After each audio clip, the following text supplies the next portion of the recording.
ส้มตื้มกันเบิ่งหางมันส้ม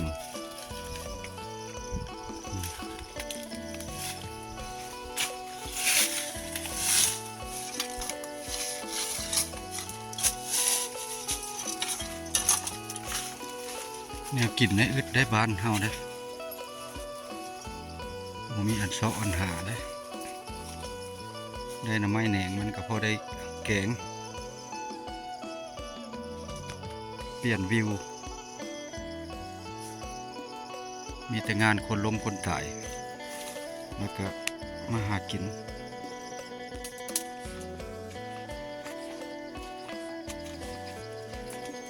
เอาเครื่องมือน้ำมันหัว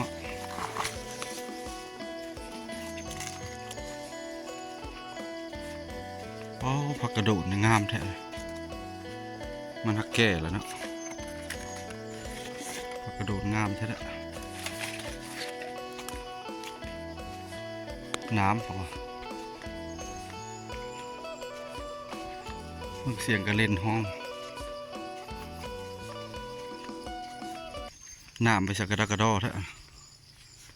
โอ้น้ำกระจายอันนี้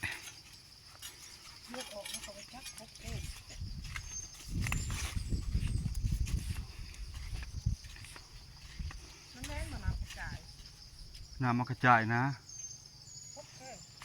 เฮ้ยน้ำมันกระจาย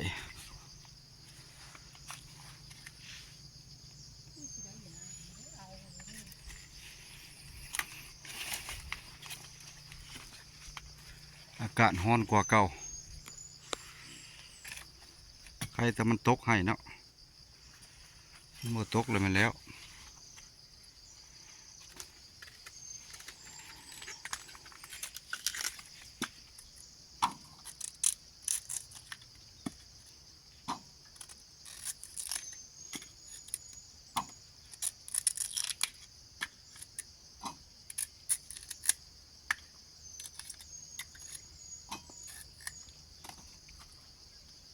เก็บเลยเอามาคือเอาจ้า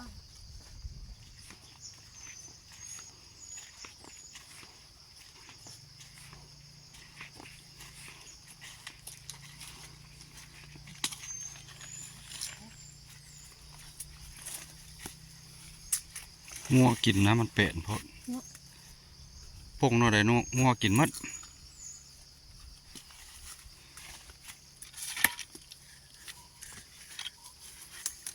อึดแต่เท่านั้นทำไมก็ได้ห้องคือหม้อมันน่ากิน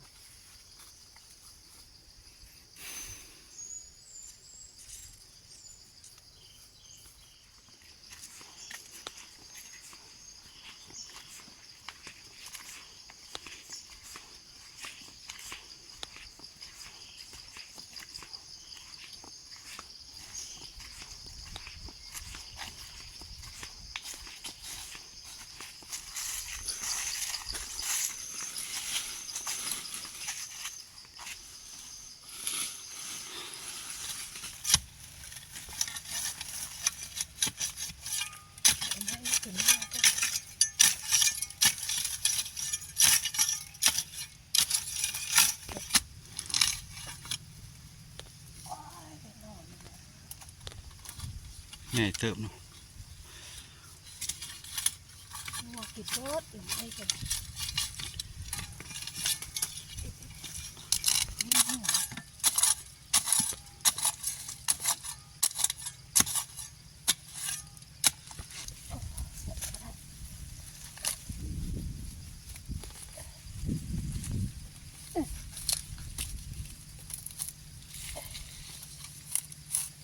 เกือบหม้อกิน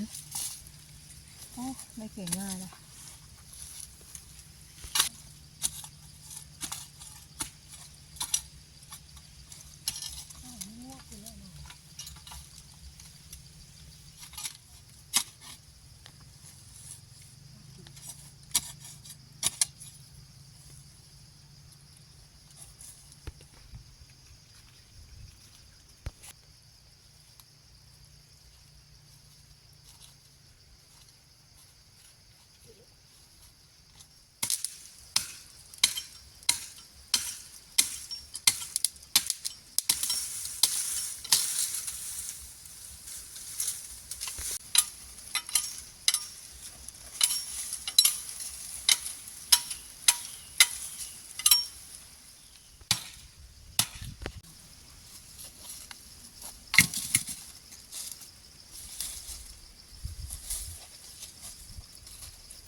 ตัดถึงออกตุกปุ๊กเนาะ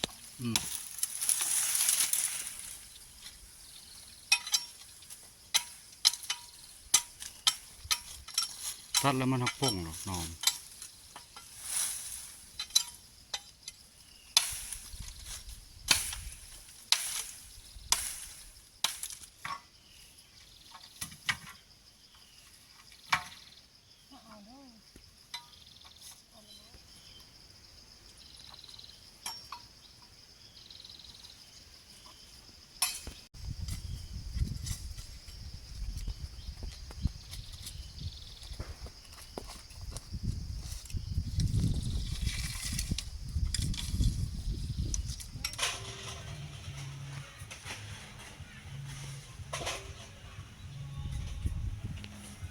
ว่าเตอบานมันสิแกงใส่เฮ็ดนี่บ่ข้อนะขังไว้แล้ว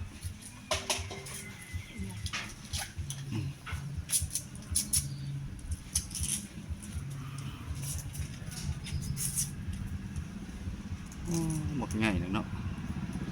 มันบ่ได้น้อยเด้อ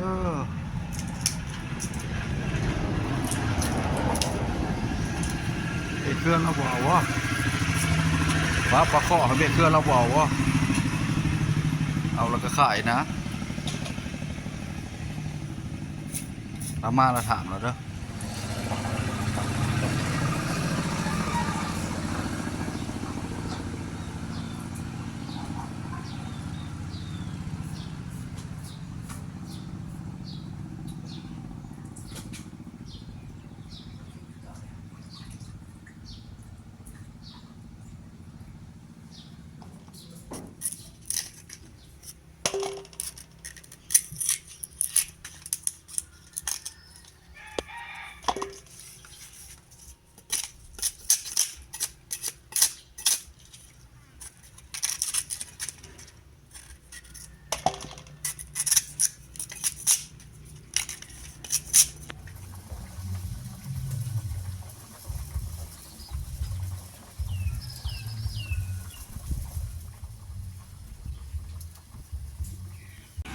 มากินข้าวง่ายเลยพี่น้องเว้ย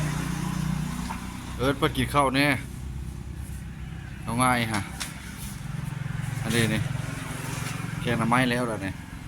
แซ่บปลาเข่งซ้ำโอ้เป็นแต่แซ่บ